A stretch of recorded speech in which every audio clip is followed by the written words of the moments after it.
ভাই Ghibli Ghibli Ghibli নাকি Ghibli Ghibli Ghibli, এই নিয়ে যেরকম দু দলের মধ্যে তর্ক চলছে যে অ্যাকচুয়াল শব্দটা কি, ঘিবলি নাকি জিবলি, তেমন এই লাস্ট 3-4 দিন ধরে সোশ্যাল মিডিয়া তোলপাড় করে দেওয়া একটা আর্ট স্টাইল, যেটা আজকের নয় বা এক সপ্তাহ আগে মার্কেটে এসছে তেমনও নয়, বহুদিন আগে, মানে লেট 90 এবং আর্লি 2009-10 সাল, মানে 1995 থেকে 2009-10 সালের মধ্যে একটা জাপানি স্টুডিওতে তৈরি হওয়া একটা আর্ট, যেইটা নিয়ে মানুষের মধ্যে এখন কৌতূহলের অন্ত নেই।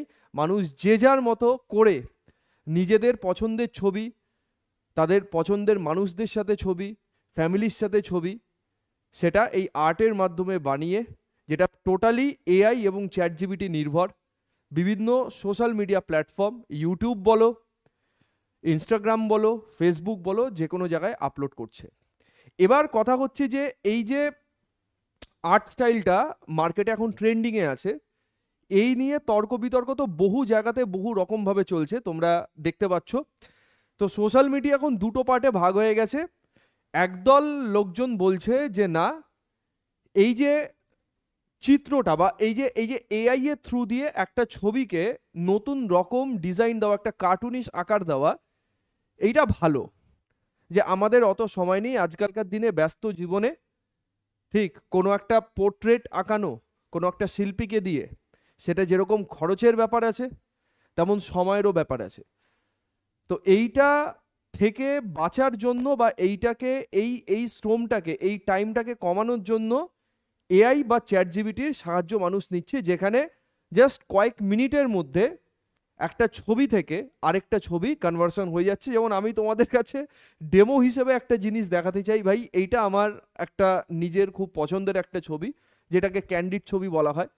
হ্যাঁ, তো তোমরা মুখ দেখে তোমরাই এক্সপ্রেশন বলতে পারবে যে কীরকম ঘটনার রেসপেক্টে এরকম ছবি তৈরি হতে পারে। তো এই ছবিটাকে যখন আমি চ্যাট জিপিটিতে ফেলি যে ভাই চ্যাট জিপিটি তুমি আমাকে ঘিবলি স্টাইলে, ঘিবলি আর্ট স্টাইলে বা জিবলি আর্ট স্টাইলে যেটাই বলো, তুমি এই ছবিটার একটা এআই পিকচার দাও, তো এটা চ্যাট জিপিটি এটা আমাকে করে দিয়েছে। এবার প্রথম কথা হচ্ছে যে হ্যাঁ, ছবির মধ্যে অনেকটা সিমিলারিটিস আছে, চুলের ধরন যেরকম আছে এখানেও তাই আছে, চশমা এখানে যেরকম আছে এখানেও তাই আছে। ঠিক আছে ভাই, আমার চোখ এত খারাপ নয়, ঠিক আছে, তো এইখানে চোখ দুটো ঠিকঠাক দেখা যাচ্ছে, গোপ দাড়ি যা যা আছে একদম ঠিকঠাক মতো, কালারটা একটু এদিক ওদিক এদিক ওদিক আছে, যাই হোক এআই নির্ভরে যেরকম হবে ঠিক সেই রকম আছে। কিন্তু তুমি আমাকে একটা কথা ভেবে বলো যে এই ছবির এক্সপ্রেশন এর এই ছবির এক্সপ্রেশন কি সমান? এই ছবির এক্সপ্রেশন দেখে কেউ কি বলতে পারবে যে এর ব্যাকগ্রাউন্ডে কি ঘটনা চলছিল যার রেসপেক্টে এরকম একটা এক্সপ্রেশন হতে পারে? ভাই রিয়েল ছবি রিয়েলই হয়। বা তুমি কোনো একজন আর্টিস্টকে দিয়ে তুমি তোমার কোনো একটা ছবি তুমি আঁকাচ্ছ, সেখানে কিন্তু আর্টিস্ট নিজের কল্পনা দিয়ে তার ব্যাকগ্রাউন্ডে যে ঘটনা চলছিল বা তার যে সিচুয়েশন বর্তমান, সেই সিচুয়েশনকে তার তুলির মাধ্যমে ফুটিয়ে তোলার চেষ্টা করবে। কিন্তু এআই কি সেই জিনিস পারবে? তো যেটা বলছিলাম যে সোশ্যাল মিডিয়া এখন দুটো পার্টে ভাগ হয়ে গেছে। কেউ কেউ বলছেন যে না এটা ঠিকই, যখন আপলোড করছে তারা তখন সেই ক্যাপশন বলো বা সেই ট্যাগলাইনে লিখেই দিচ্ছে যে এটা এআই বেসড একটা পিকচার। আবার কেউ কেউ যারা আবেগ বা ইমোশন যুক্ত ব্যক্তি, যারা একটু আগেরকার দিনের বা সাবেকি আমলের চিন্তাভাবনা যারা করে, তারা বলছে যে এতে নাকি শিল্পীরা তাদের পরিশ্রমের যে ন্যায্য মূল্য, সেই ন্যায্য মূল্য নাকি পাচ্ছে না। দুটো যুক্তিই ঠিক, আমি বলবো দুটোই ঠিক, আবার আমি বলবো দুটোই ভুল। ঠিক আছে, কারণ একটা জিনিস তোমাদের বুঝতে হবে যে এই রেসপেক্টে যেরকম একটা শিল্পীকে তার পরিশ্রমের মূল্য দেওয়া হচ্ছে না, অন্যদিকে এটাও ঠিক যে কোনো কিছুর জন্য যুগ থেমে থাকবে না।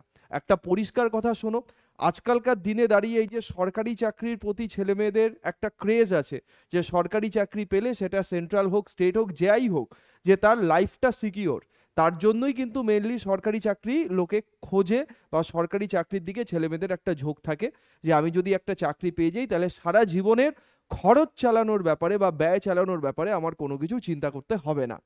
বাস্তবিকভাবে এটা ঠিক, কিন্তু এখন এই যে কনসেপ্ট, এই কনসেপ্টটা আস্তে আস্তে আস্তে আস্তে শিফট করছে এবং ছেলেমেয়েরা আস্তে আস্তে জানতে শিখছে যে এখন ট্যালেন্টেড থেকেও স্কিল, মানে ডিগ্রির থেকেও, মেনলি ট্যালেন্ট বলবো না, ডিগ্রির থেকেও এখন স্কিল বেসড কাজের গুরুত্ব অনেক বেশি, এবং বর্তমান যুগ সেই স্কিল বেসড কাজের দিকেই আস্তে আস্তে এগোচ্ছে, যে তোমাকে সেই জিনিসটা জানতে হবে যেটা বাকি 10 জন লোক জানে না, তবেই একটা সিস্টেম বা একটা অর্গানাইজেশন বা যাই বলো যে তোমাকে কাজে নেবে। ঠিক আছে, আচ্ছা এবার আমি একটা কথা তোমাকে বলি, যে এখানে বিভিন্ন ধরনের ছবি তোমরা দেখতে পাবে, আমি তোমাদের কয়েকটা ছবি দেখাচ্ছি। হ্যাঁ, তো নিয়াসাকি এবং টাকাহাটা, এই যে দুজন জাপানিজ লোক, ঠিক এরা জাপানের লোক, তাদের নিজস্ব একটা স্টুডিও স্টাইল, যেটা মোটামুটিভাবে 2000 সালের কিছু আগে তারা ডেভেলপ করেন, এবং সেখানে কোনো একটা ছবিকে তার ব্যাকগ্রাউন্ডে যে ইমোশন, তার ব্যাকগ্রাউন্ডে যে অবস্থা, সেই অবস্থাটাকে তারা তুলির সাহায্যে ফুটিয়ে তোলার চেষ্টা করেছিলেন। তো এরা হচ্ছে গিবলি স্টুডিওর মানে আর্ট স্টাইলের তারা ফাউন্ডার। ঠিক আছে, এদের ছবি না দেখালেই নয়, মানে ছবি না দেখালে এই ভিডিওটার কোনো মাহাত্ম্য থাকবে না, এটা ঠিক। তো সেই কারণে এই দুজনের নাম আমি বললাম।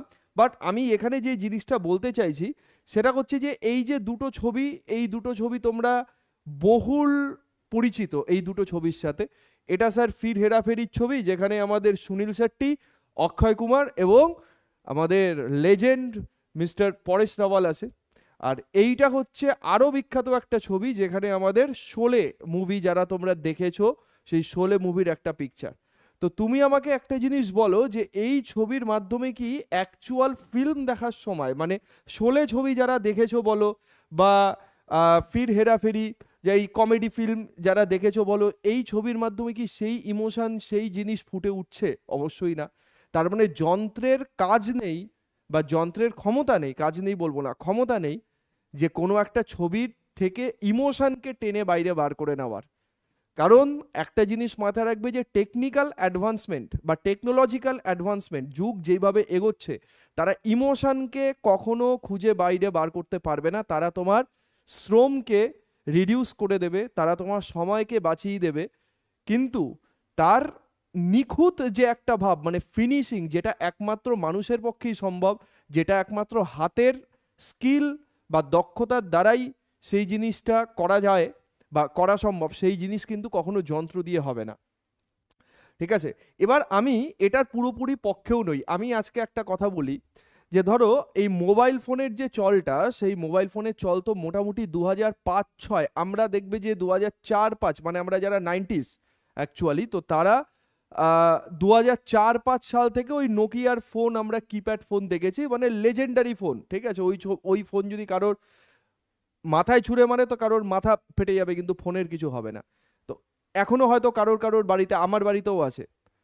তো এই যে ফোন আসলো, সেই ফোনের সময় কিন্তু তোমরা একটা জিনিস ভেবে দেখো, হিমেশ রেশমিয়া, ঠিক আমাদের সময় মানে 2005-06-এ আপকা শুরুর যে ক্যাসেট, যে গানের অ্যালবামের ক্যাসেট, সেই ক্যাসেট নাকি তখনকার সময় 82 মিলিয়ন বিক্রি হয়েছে। মানে এখনো পর্যন্ত সব থেকে রেকর্ড করা ক্যাসেট বিক্রি হয়েছে কিন্তু ওই অ্যালবামের ক্যাসেট। তো তখন কিন্তু মানুষ সিডি প্লেয়ার এবং ফিল্ম দেখার জন্য ডিভিডি ইউজ করতো। তখন তো এই আজকালকার দিনের মতো যা অ্যাডভান্সমেন্ট বলো, বা আজকালকার দিনের মতো এই নেটফ্লিক্স বলো বা ওটিটি প্ল্যাটফর্ম আমরা যেগুলোকে বলি, এই ওটিটি প্ল্যাটফর্ম ছিল না। তখন মানুষ সিডি ক্যাসেট ভাড়া করে ফিল্ম দেখতো বা ছবি দেখতো। তো ওই যে ছবি দেখার, সবার একসাথে বসে কোনো একটা ইমোশনকে ভাগ করে নেওয়া, তার যে আবেগ, তার যে কি বলবো সুখ, সেই সুখ কি তুমি আজকে পুরো কাজের পরে, হ্যাঁ সারাদিনের কাজের শেষে তুমি একটা ভালো একটা ওয়েব সিরিজ দেখছো, বা ভালো একটা ফিল্ম দেখছো, বা ভালো একটা খেলা দেখছো, একা একা তুমি কি সেই ফিল পাবে? কখনোই পাবে না। তার মানে কি স্যার সবসময় যুগ এক জায়গায় থাকবে? তা নয়, যুগ যুগের মতো কিন্তু এগিয়ে যাবে। আস্তে আস্তে আমাদের জাভা ফোন, অ্যান্ড্রয়েড ফোনের চল আসলো, স্মার্টফোনের চল আসলো, যেখানে কিন্তু তোমরা হিসাব করে দেখো যে এক ফোনের মধ্যেই তুমি ছবি তুলতে পারছো, এক ফোনের মধ্যেই তুমি গান শুনতে পাচ্ছো, এক ফোনের মধ্যেই তুমি ভিডিও করতে পারছো। তো তারপরে তোমার কি মনে হয় যে মানুষ আর ক্যাসেট কিনে সেই ভিডিও বা সেই গান শুনবে? শুনবে না। আস্তে আস্তে মিউজিক সিস্টেমের যে চলটা, সেই চলটাই কিন্তু আস্তে আস্তে উঠে গেল। আমি তোমাদের একটা কথা বলি, হ্যাঁ, তোমরা দেখে থাকবে যে আগেরকার দিনে মানুষ যখন স্টুডিওতে গিয়ে ছবি তুলতে, ধরো পুরো একটা ফ্যামিলি পিকচার একটা স্টুডিওতে গিয়ে তুলবে, তখন কোডাক ক্যামেরা চলছিল, মানে এমন একটা স্টুডিও ছিল না যেই স্টুডিওর সামনে কোডাক ক্যামেরার ব্যানার নেই। কিন্তু আস্তে আস্তে এই মোবাইল ফোনের যেই মানে সূত্রপাত, এই সূত্রপাতটা হওয়ার পরে কিন্তু সেই স্টুডিওতে গিয়ে মানুষের ছবি তোলার যে চল সেটা উঠে গেছে। এখন লোকে ফর্ম ফিল আপ করতে গেলে ওই পাসপোর্ট সাইজের ছবি তুলতে যায়, ঠিক আছে। এখনকার দিনে দাঁড়িয়ে মানে এআই পিকের কথা তো বাদ দাও, এর কথা আমি বাদই দিচ্ছি, ডিজিটাল ক্যামেরা আসার পরে বা ফোন আসার পরে এখন একটা ফোন, যেমন তোমরা ভিভোর ফোন যদি ইউজ করো, ভাই ভিভোর ফোনের যে ক্যামেরা, নতুন নতুন যে ফোন বার করছে সেই ফোনের ক্যামেরা ডিএসএলআর ফেল, তাহলে মানুষ কেন স্টুডিওতে গিয়ে ছবি তুলবে? তুমি একটা জিনিস ভেবে দেখো, এটা কেউ হলেই করতো না। তার মানে কি যুগ কি থেমে থাকবে? না, যুগ থেমে থাকবে না, যুগ যুগের মতো এগিয়ে যাবে। তো মানুষকে যুগের সাথে তাল মিলিয়ে চলতে হবে, এটা ঠিক। তো যারা বলছে যে শিল্পীরা তাদের শিল্পের যে মূল্য সেই মূল্য পাচ্ছে না, এটা একদিক থেকে আবেগজনিত কারণে যেরকম ঠিক, আবার এটাও ঠিক যে এআই বা চ্যাট জিপিটি মানুষের যে কাজ, সেই মানুষের কাজকে অনেক সরল করে দিয়েছে, মানুষের কাজকে অনেক কি বলবো মানে সহজ করে দিয়েছে, এই হচ্ছে ব্যাপার। আবার দেখা যাচ্ছে যে এরকম একটা ছবি, মানে এআই তো আর ইমোশন জানে না, তো এরকম একটা ছবি আমি ইন্টারনেটে দেখছিলাম যে একজন একটা ওই বর আর বউ তাদের ছবি আছে, তো হাতে বর হচ্ছে কি একটা সাদা রঙের কি একটা কাপড় নিয়ে দাঁড়ানো, ঠিক আছে। তো এআই যখন ওই ছবিটাকে তৈরি করছে, তো সেই সাদা কাপড়টাকে একটা বাচ্চা বানিয়ে দিয়েছে, মানে বিয়ে করার আগেই বাচ্চা, ভাবো। তার মানে এআই এইটুকু জানে না যে এই জিনিসটা ওটা হতে পারে না, আবার এটাও ভাবে যে হতেও পারে। হ্যাঁ, তো অনেক রকম সম্ভাবনাই আছে। আর কি বলবো বলো, তো ইমোশনের জায়গা থেকে দেখতে গেলে সেই জিনিস কখনোই এআই তৈরি করতে পারবে না, সেটা তোমরাও জানো। আবার অন্যদিকে যুগ কখনো থেমে থাকবে না, এটাও ঠিক। ঠিক, আজকালকার দিনে যারা স্কিল বেস কাজ শিখছো, পরবর্তীকালে তোমাদের যুগের সাথে তাল মিলিয়েই চলতে হবে, ঠিক আছে। জেন এআই বলে একটা জিনিস আছে, সেই জেন এআই এর কাজ তোমাকে, যারা এখন কর্পোরেটে কাজ করো বা কর্পোরেটে আগামী দিনে কাজ করতে চাইছো, তাদের এই সমস্ত টেকনিক বা এই সমস্ত টেকনোলজি তোমাদের আত্মস্থ করতে হবে, এই সমস্ত টেকনোলজি তোমাদের শিখতে হবে।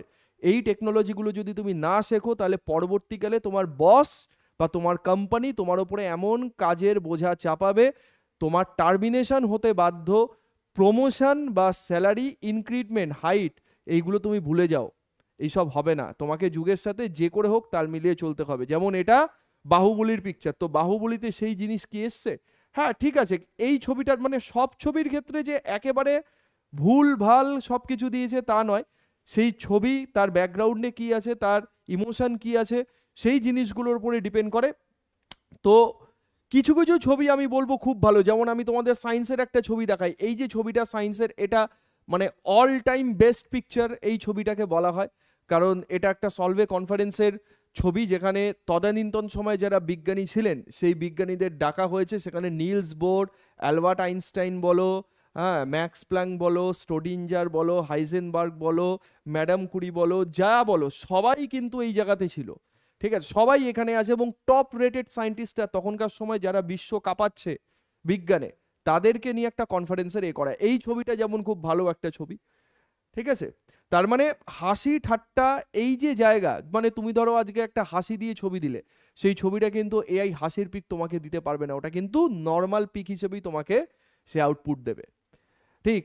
তার মানে আমি একটা কথাই তোমাকে বলতে চাইছি, যে যেরকম ভাবে ক্যামেরার চল আস্তে আস্তে এই ছবি তোলার, যে স্টুডিওতে গিয়ে ছবি তোলার যে ব্যাপারটা, সেই চলটা আস্তে আস্তে উঠে গিয়ে ফোন আসলো, ফোনের চলটা আস্তে আস্তে উঠে গিয়ে ইন্টারনেট আসলো, ইন্টারনেটের বাড়বাড়ন্ত হওয়ার পরে ইউটিউব আগের ওকে পাইরেটেড কন্টেন্ট মানে কপিরাইট কন্টেন্টগুলো যেগুলো আছে সেই কন্টেন্ট আপলোডের জন্য ইউটিউব প্ল্যাটফর্ম আগে ইউজ হতো। আজকের দিনে দাঁড়িয়ে ইউটিউব ছাড়া মানুষ একটা দিন চলতে পারে না, ঠিক আছে। ইউটিউব আজকালকার দিনে দাঁড়িয়ে সব কিছু সংবাদ বলো বা যে কোনো একটা নিউজ আপডেট বলো, ভালো হোক খারাপ হোক, কোনো একটা এন্টারটেইনমেন্ট পারপাসে হোক, শিক্ষার ভিডিও হোক, আমাদের বলো হচ্ছে এডুকেশন পারপাস, এই ভিডিওটার মাধ্যমেই আমি তোমাদের সঙ্গে কানেক্ট হচ্ছে, এটা কার মাধ্যমে সম্ভব হচ্ছে? ইউটিউবের মাধ্যমেই। তাহলে মানুষকে সেইভাবে আপডেট হতে হবে, ঠিক আছে। আজকালকার দিন ওই চিঠি দিয়ে ওই কোনো একটা সংবাদ পাঠানোর দিন নেই। তার মানে কিন্তু ব্লু টিক, হ্যাঁ সেই ব্লু টিক আর কিন্তু চিঠি লেখার মধ্যে যে আবেগ, সেই জিনিস কিন্তু একরকম হবে না। মানুষ আগে চিঠি লিখতে লিখতে চোখের জল ফেলতো, কিন্তু হোয়াটসঅ্যাপে মেসেজ টাইপ করার সময় কিন্তু সেই চোখের জল আসবে না, সেই ইমোশনই আসবে না, তাই তো? তার মানে এআই এর সব কিছু করে দেওয়ার হয়তো ক্ষমতা আছে, মানুষের কাজকে অনেক কমিয়ে দেবে, প্রচুর কর্মী আগামী দিনে ছাঁটাই হবে, যেই কাজগুলো যন্ত্র দ্বারা হয়ে যাচ্ছে, ঠিক আছে, সেই কাজগুলোর জন্য কর্মী রেখে কী লাভ? আবার এটাও ঠিক, যেগুলো মানুষের দক্ষতার কাজ, যেগুলো ম্যানুয়ালি কাজ, সেগুলো কখনো এআই করতে পারবে না, তার জন্য মানুষের দরকার হবেই, তার জন্য স্কিলযুক্ত মানুষের দরকার হবেই, যন্ত্র দ্বারা সব কিছু হয় না। টেকনোলজিক্যাল অ্যাডভান্সমেন্ট তোমার কখনো ইমোশনের মোরাল ভ্যালু দেবে না, এইটা মাথায় রাখতে হবে, ঠিক আছে? তো এইটা নিয়ে চর্চা চলতে থাকবে। আজকে গিবলি আর্ট আছে, কালকে আরও একটা আর্ট আসবে, কিন্তু সব থেকে আশ্চর্যের বিষয় হচ্ছে যেটা যেই সময়কার ট্রেন্ড সেটা সেই সময় হয় না, ঠিক আছে, তার থেকে অনেক পরে গিয়ে সেই জিনিস হয়, ঠিক? তো এটা কিন্তু আজকালকার জিনিস না, এটা কিন্তু মাসখানে কাকে বলো বা সপ্তাহখানে কাকে বলো, এটা হয়নি, এটা প্রচুর আগের জিনিস, এটা প্রচুর আগের জিনিস। এবং এই ছবি হয়তো তোমার তাদের যে শ্রম, সেই শ্রমকে হয়তো খানিকটা হলেও অক্ষুণ্ণ করছে, মানে ড্যামেজ করছে, নষ্ট করছে। অন্যদিকে এটাও ঠিক, মানুষের কাছে আজকের দিনে দাঁড়িয়ে সেই সময় নেই, যেই সময়টা সে এই একটা কাজের পেছনে ইউটিলাইজ করতে পারবে। মানুষের ব্রেন আজকে মানে কি বলবো, লাইটের স্পিডে ছুটছে, এখন এইটা, তারপরে ওইটা, তারপরে ওইটা, তারপরে ওইটা, এইভাবে চারিদিকে ব্রেন মানে মাথা খারাপ করার মতো একটা অবস্থা। সেখানে একটা জিনিসের প্রতি মানুষ কি করে মানে টাইম দেবে তুমি বলো, ঠিক আছে? এই যে ট্রেন্ডিং চলছে, এটা জাস্ট তুমি আর 4-5 দিন দেখো, 4-5 দিন পরেই জিনিস দেখবে স্টপ হয়ে গেছে। কতদিন দেখবে মানুষ? দেখবে না, তারপরে মানে আরেকটা নিউ জিনিস আসবে কিছু, সেইটা নিয়ে আবার চর্চা হবে, এটাই ট্রেন্ড। তো আমি দুটো পক্ষেই বলছি যে দুটোই আমাদের ঠিক, ঠিক যেমন এই ছবিটা, এটা তোমাদের কাছে আমি জানতে চাইছি, এটা এই ভিডিওর কমেন্টে ফিডব্যাকে লিখবে যে ভাই এটা কোন ফিল্মের ছবি, আর এই দুজন অ্যাক্টর আর অ্যাক্ট্রেস কারা, ঠিক আছে, এই দুটো অ্যাক্টর আর অ্যাক্ট্রেস কারা, এই যে সিনটা, এই সিনটা তো মানে আমাদের মা বাবাদের কাছে বলো বা আমাদের দাদা দিদি কাকা যারা আছে তাদের কাছে অত্যন্ত পছন্দের একটা ছবি এবং পছন্দের একটা সিন, কিন্তু এই সিনে কি সেই ব্যাকগ্রাউন্ড মিউজিক বলো যা আছে, হ্যাঁ, বা সেই ফিলিংস বলো, সেই ফিলিংস কি আমাদের এই ছবিটা দেখলে আসবে কখনো, যেটা আমাদের অ্যাকচুয়ালে আসতো?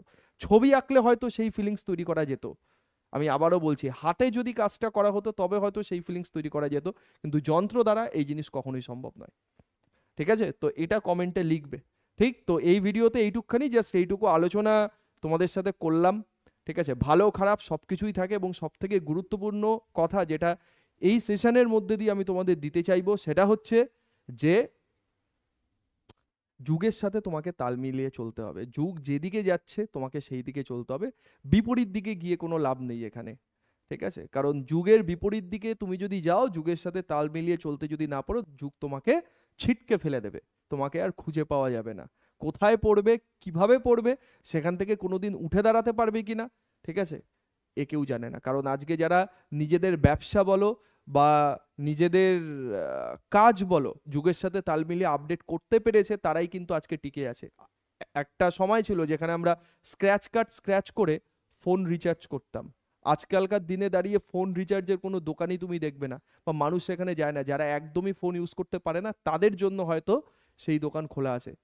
কিন্তু ফোন রিচার্জ করতে তোমরা যাও, তুমি বলো, তাহলে যারা আগে ফোন রিচার্জের ব্যবসা করতো বা সেই দোকান চালাতো, আজকের দিনে দাঁড়িয়ে যদি তারা তাদের নিজেদের ব্যবসাকে বা নিজেদের কাজকে অন্য কোনো ডাইরেকশন বা অন্য কোনো দিকে শিফট করতে না পারে, তাহলে তারা কি করে খাবে, তাই না? তো এটা সব ক্ষেত্রে ঠিক, ভবিষ্যতে যুগ যেভাবে লাফিয়ে লাফিয়ে বাড়ছে, তোমাকেও আপডেট সেভাবে লাফিয়ে লাফিয়ে চলতে হবে, তবেই তুমি এই জামানা এই সমাজে টিকে থাকবে, আদারওয়াইজ খতম, টাটা, বাই বাই, ঠিক আছে ভাই? এটা একদম প্যাথেটিক এবং সত্যি কথা। ওকে, তো চলো নেক্সট ভিডিওতে আবার দেখা হবে সবার সাথে। WBPSC ওয়ালা অফিসিয়াল ইউটিউব চ্যানেলে ক্লাস করো আমাদের সাথে, এবং আমার ম্যারাথন, ঠিক আছে, 3 তারিখ বৃহস্পতিবার কিন্তু আমার ম্যারাথন আছে, তো সেই ম্যারাথনটা কিন্তু কেউ মিস করো না। আমাদের WBPSC ওয়ালা অফিসিয়াল ইউটিউব চ্যানেলে তোমরা ক্লাস করো, এখান থেকে তোমাদের পুরো প্রিপারেশন, ফুল প্রিপারেশন হয়ে যাবে, ঠিক আছে? এই যে ম্যারাথন, হ্যাঁ, RRB NTPC এবং RRB group D general science complete revision, ঠিক আছে, এখানে সন্ধ্যে 6টা থেকে ক্লাস বৃহস্পতিবার, ঠিক? শেষের টাইম কখন হবে আমিও জানি না, কখন শেষ হবে, তো পুরো সিলেবাস কমপ্লিট রিভিশন করাবো, ঠিক, আস্তে আস্তে এই ক্লাসগুলো ভালো করে করবে, এখান থেকে তোমাদের সব প্রশ্ন মোটামুটি কমন চলে আসবে, টাইপস কোনো কিছু আমি বাদ দেবো না, ঠিক আছে? আর পুরো আমাদের WBPSC ওয়ালা চ্যানেলে তোমরা ক্লাস করো, সেখান থেকে তোমরা প্রত্যেকটা subject, not only science, math, English, G I, G K C A, সমস্ত subject, history, geography, polity, economics, সমস্ত সাবজেক্টের কমপ্লিট ক্লাস তোমরা এখান থেকে পেয়ে যাবে। আর যারা অ্যাপ্লিকেশানে এখনো লগ ইন করনি তারা টেলিগ্রাম চ্যানেলের লিঙ্ক আমাদের এই ভিডিওর ডিসক্রিপশন বক্সে থাকবে এবং সেখানে অ্যাপ্লিকেশান ডাউনলোডের লিঙ্ক থাকবে, সেখান থেকে অ্যাপটা ডাউনলোড করে নাও। বিভিন্ন এক্সামের জন্য এনটিপিসি বলো, গ্রুপ ডি বলো, WBPSC কম্বাইন্ড ব্যাচ বলো, যেখানে আপকামিং দিনে MVI, আইডিওর যে এক্সামগুলো আছে সেই এক্সামের কমপ্লিট একটা ব্যাচ তুমি একটা কমপ্লিট প্যাকেজের মধ্যে পেয়ে যাচ্ছ, ঠিক আছে? এই ব্যাচেসগুলো প্রাইস এখানে দেওয়া আছে, ডেমো ভিডিও তোমরা অ্যাপ্লিকেশানে পাবে বা আমাদের চ্যানেল থেকেও পাবে। যদি প্রত্যেকটা সাবজেক্টের ডেমো দেখার দরকার হয় তাহলে অবশ্যই ডেমো দেখে নিজের পছন্দ মতো যে ব্যাচ তুমি চয়েস করছো সেই ব্যাচে তুমি জয়েন করে যাও, ঠিক আছে ভাই? তো এইটুকখানি, আর এটা কিন্তু অবশ্যই আমাকে ফিডব্যাকে জানাবে, তাহলে বুঝবো যে তোমরা এই জিনিস দেখেছো। ওকে, চলো tata, thank you so much, next আবার দেখা হবে।